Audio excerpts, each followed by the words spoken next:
साल था 1938। गुलामी के दिन चल रहे थे और भारत की उन्मुक्त हंसी पर गोरी सरकार का गोरा ग्रहण लगा हुआ था। बनारस भी इससे अछूता नहीं रहा। बनारस जो जीवन और मृत्यु के विपरीत छोरों पर खड़ा होकर भी जश्न मना सकता था, उस बनारस में बाबा विश्वनाथ की नगरी में सचमुच ही उस समय भूत गुमा करते थे। ये वक्त था जब भगत सिंह को फांसी दे दी गई थी। उसी बना में भगत सिंह की कौम का एक सरदार रहा करता था। सरदार जवान था और उसके रगों में खून के उबाल में अंग्रेज सरकार के प्रति उसकी दुश्मनी अपने चरम पर थी। एक शाम वह अपनी प्रेमिका सुंदर विशा के कोठे की तरफ जा रहा था कि उसने देखा कि एक अंग्रेज बहादुर ने एक बुढ़िया के साक की टोकरी उठा ली है। जब बुढ़िया ने अंग्रेज बहादुर से पैसे मांगे तो अंग्रेज बहादुर ने जमकर एक लात लगा दी। उस बुढ़िया को वह जर्जर बुढ़िया असहाय अवस्था में गिर पड़ी। सरदार से यह सब देखा नहीं गया।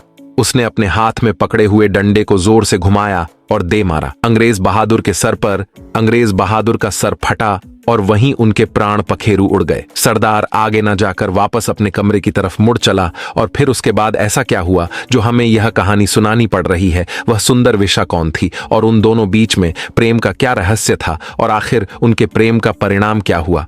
यह सभी प्रश्न आपको इस सुंदर कहानी में जानने के लिए मिलेंगे, तो आप इस कथा को अंत तक सुनिए और हमारे चैनल को अवश्य ही सब्सक्राइब कीजिए। आइए इस कहानी को विस्तार पूर्वक जानते हैं।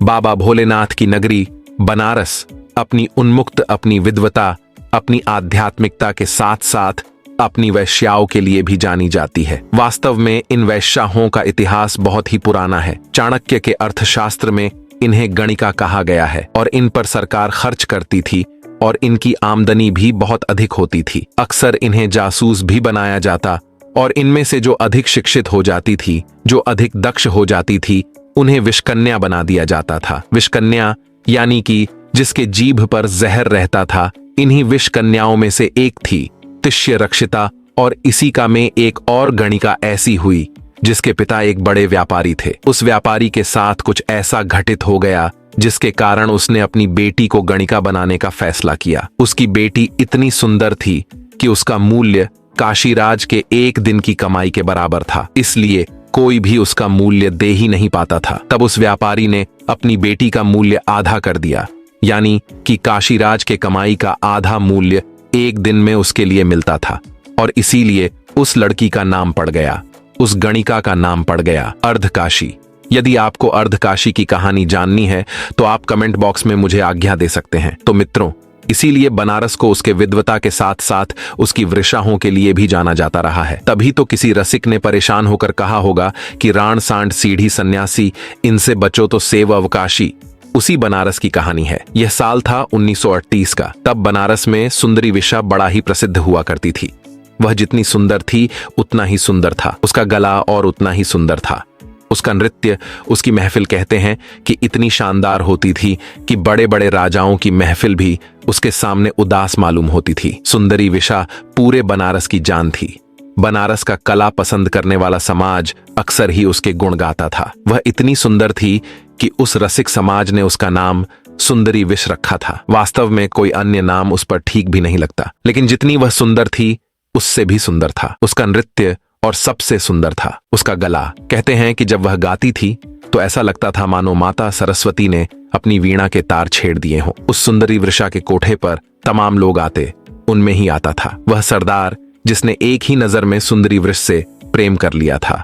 सावन के दिन थे। पहले ही दिन उसे सरदार ने अपनी सिक्कों वाली पोटली सुंदरी विशा के कदमों में रखकर कहा था कि सुंदरी, एक कजरी सुनाओ ना। वास्तव में सुंदरी वशा भी उस सरदार से प्रेम करने लगी थी, बस उसको इसके बारे में पता नहीं था। वह अपने दिल की आवाज को सुनना नहीं चाहती थी। उसे लगता था कि मैं प्रेम नहीं कर सकती हूँ, मैं केवल प्रेम का व्यापार कर सकती हूँ, और इसीलिए वह अपने दिल की आवाज को सुनना ही नहीं चाहती थी। जबकि उसके सजदे, उसके साथ काम करने वाले लोग उसके मन की हालत को अच्छी तरह से समझ रहे थे। इसीलिए उस सरदार को उसकी महफिल में आने में कोई दिक्कत नहीं होती थी। जब उसने सुंदरी विश्य से कहा कि एक कजरी सुनाओ ना, तो सुंदरी विश्य ने इठला हुए कहा, अरे सरदार जी, अभी जल्दी क्या है, अभी तो सावन चढ़ा है, मैं सुना दूंगी।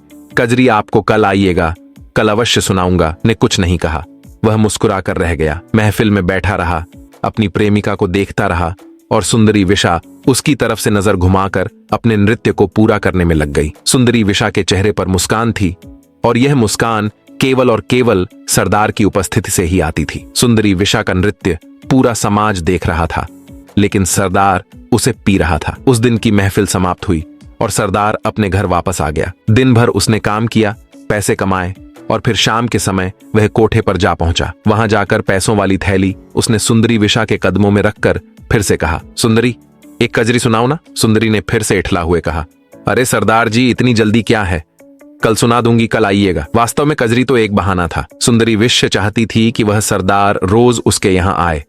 वह उसे नहीं देखती थी तो उसे चैन नहीं पड़ता था। प्रेम तो वह करती ही थी और सरदार भी बिना उसके देखे रह नहीं सकता था, इसलिए उसे भी इससे कोई आपत्ति नहीं थी। वह रोज रोज आता और वहां पर कजरी सुनाने की मांग करता, लेकिन सुंदरी विशा उसे कजरी नहीं सुनाती थी। सावन अपनी गति में बीत रहा था और उसके बाद वह घटना घटी।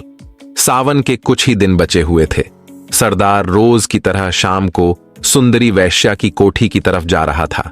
रास्ते में उसने देखा कि एक अंग्रेज बहादुर यानी कि अंग्रेजी सरकार का एक अफसर अपनी पत्नी और बच्चों के साथ एक ट्रॉम में आया और सड़क के किनारे साग बेच रही उस बुढ़िया की टोकरी को उठा लिया। बुढ़िया ने जब उससे पैसे मांगे तो उसने बुढ़िया को इतनी जोर से लात लगाई कि वह बेचारी बुढ़िया वहीं सड़क के किनारे पसर ही गई।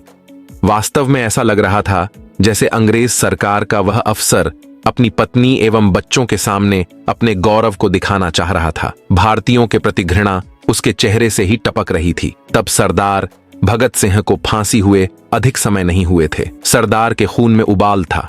वह बतला चाहता था, लेकिन उसे उचित समय या उचित मौका नहीं मिल रहा था, या यूं कहे कि उत्तेजना के वह क्षण उसके सामने प्रस्तुत नहीं हो रहे थे।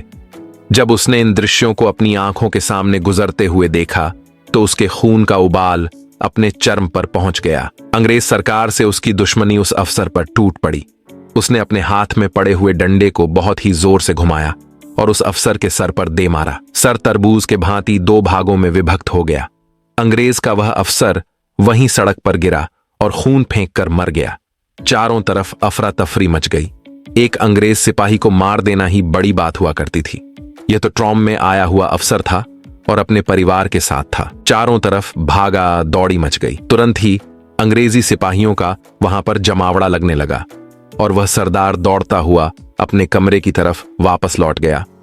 कमरे में जाकर उसने अपनी बची हुई सारी जमा पूंजी निकाली, क्योंकि वह जानता था कि उसका पकड़ा जाना तय है। उसने अपनी सारी जमा पूंजी पोटली में भरी और सुंदरी विशा के कोठे पर जा पहुंचा। वहां जाकर उसने अपनी सारी पूंजी उस विशा के कदमों में रख दी और कहा कि सुंदरी, आज तो कजरी सुना ही दो मुई। सुंदरी विशा को बड़ा आश्चर्य हुआ। आज तक सरदार ने उसे कभी इतने पैसे नहीं दिए थे। वेश्या ने उस पोटली को देखा और फिर सरदार से कहा कि इस मुई कजरी में ऐसा है क्या जो आप मुझे ना देखकर इस कजरी के पीछे पड़े रहते हैं? यह कजरी तो आपको मुझसे भी अधिक प्रिय मालूम होती है। तब सरदार ने भरे गले से कहा, मेरी मां कजरी सुनाती थी। वह जितनी सुंदर कजरी सुनाती थी, मैंने आज तक उसके बराबर सुंदर गले से किसी को कजरी गाते नहीं सुना है। तुम्हारा गला बड़ा सुंदर है। मैं सोचता हूं कि कहीं तुम कजरी सुना दो तो शायद मां की याद मेरे मन में ताजी हो जाए, लेकिन चलो कोई बात नहीं। सुंदरी विशा को लगा कि यह भी एक सामान्य दिन है। उसने कहा, कल आइएगा, कल सावन का अंतिम दिन है, मैं कजरी अवश्य ही सुनाऊंगा। भारी था, वह जानता था कि कल कभी नहीं आने वाला है। उसने कहा, कोई बात नहीं, तुम कुछ भी गा दो, मैं तुम्हें देख लेता हूं, यही बहुत है। इसके बाद महफिल समाप्त हुई और सरदार अपने घर की तरफ निकला। रास्ते में ही अंग्रेजी सैनिकों ने उसे गिरफ्तार कर लिया और फिर उसे मिर्जापुर के जेल में भेज दिया गया। मिर्जापुर के जेल में उस समय मृत्यु दंड पाने वाले कैदी रखे जाते थे। कहते हैं कि समाचार पत्रों से भी अधिक तेजी से लोगों के जबान से खबरें प्रसारित होती हैं। अगली सुबह झंझन के मुंह पर उस सरदार का नाम था, उसका कारनामा था और उसका वह दुर्दांत था। सभी लोग यह जानते थे कि उस सरदार को फांसी हो जाएगी, क्योंकि उसे मिर्जापुर की जेल में भेज दिया गया है। यह खबर सुंदरी विशा के कोठे पर भी पहुंची। सुंदरी विशा उससे प्रेम करती थी और यह बात उसने भले ही कबूल नहीं किया था, लेकिन उसके सारे सजदे, सारे करिंदे इस बात को जानते थे। उसके साथ काम करने वाले तमाम लोग उस सरदार के जेल में जाने से उदास हो गए थे। और फिर उस मनहूस दिन की शाम आई। शाम को महफिल में लोग आने लगे थे। महफिल जमने की तैयारी होने वाली थी। तब एक वृद्ध सजदे ने जाकर सुंदरी वशा से कहा कि सुंदरी, यदि तुम कहो तो आज की महफिल उठा देता हूं। आज यदि तुम्हारा मन ना हो तो महफिल नहीं लगाई जाएगी। यह सुनकर सुंदरी वृषा ने दर्पण की तरफ से अपना चेहरा उस वृद्ध सजदे की तरफ घुमाया। उसकी आंखें लबालब आंसुओं से भरी हुई थीं। ऐसा लग रहा था जैसे उसका पूरा दिन रोती हुए ही गुजरा हो। उसने वृद्ध सजदे की तरफ नजर घुमाई और कहा, काका, यह बनारस है। यहां कर्तव्यों से मुंह नहीं मोड़े जाते। दुख आते ही रहते हैं और इन दुखों से घबरा करके हम कर्तव्यों से विमुख नहीं हो सकते। हमें अपना काम करना होता है। यही वह बनारस की नगरी है जहां पर राजा हरिश्चंद्र ने अपने मरे हुए बेटे के लाश को जलाने के लिए अपनी फटे हाल अवस्था में आई पत्नी से उसके वस्त्र का हिस्सा मां मांग लिया था। फिर तो मेरा दुख उनसे कम ही है। काका, मैं अपने कर्तव्य से मुंह कैसे मोड़ सकती हूं? मेरा काम नाचना है, महफिल सजाना है, और यह महफिल आज भी सजेगी। सुंदरी विशा की यह बात सुनकर वह वृद्ध सजंदा अपनी उदास आंखों को लिए हुए वापस लौट गया। महफिल में रोशनी कर दी गई। रसिक समाज अपनी अपनी जगह घेरने लगा और फिर सुंदरी विशा आई। आज उसने अपूर्व श्रृंगार किया हुआ था। उसका चेहरा ऐसे धमक रहा था जैसे जौहर पर जाने से पहले सत्यम के चेहरे दमकते होंगे। उसने आज प्रेम में नाचने का फैसला किया था। आज वह पैसे के लिए नहीं नाच रही थी, पैसे के लिए नहीं महफिल सजा रही थी। उसका आज के लिए प्रेम ही देह था, प्रेम ही उपद्य था। उसने अपना नृत्य प्रारंभ किया। वह ऐसेल से नाच रही थी जैसे उसने पहले कभी नहीं नाचा। लोग उसकी नाच को देखकर मंत्रमुग्ध थे और फिर उसने नाचना बंद कर दिया। वह गाने के लिए बैठ गई और आसमान में देखते हुए उसने भरे गले से एक ऐसी कजरी कढ़ाई जो आज भी कजरी सुनने वाले लोगों की जवान पर होगी ही होगी। यदि आपने भोजपुरी के गीतों को सुना है, यदि आपने कजरी सुना है, तो आपने निश्चित ही यह कजरी अवश्य ही सुनी होगी। यह कजरी है, मिर्जापुर कैला गुलजार हो कचौड़ी गली सोन कैला बलम। उसने अपने प्रेमी को याद करते हुए गाया कि तुम मिर्जापुर के जेल में चले गए हो, वह जेल तुम्हारे जाने से गुलजार है और यह कचौड़ी गली या बनारस की गली आज सुनसान हो गई है। यदि आपने इस कजरी को नहीं सुना है तो मालिनी अवस्थी जी या शारदा सिन्हा जी की आवाज में आप यूट्यूब करके देखे। तो दोस्तों, यह थी बनारस की एक अद्भुत प्रेम कहानी की अधूरी दास्तां। कैसी लगी आपको यह कहानी? कमेंट बॉक्स में अवश्य बताइएगा। मिलते हैं अगली प्रस्तुति के साथ। तब तक हमें इजाजत दीजिए। सभी को मैं राम राम।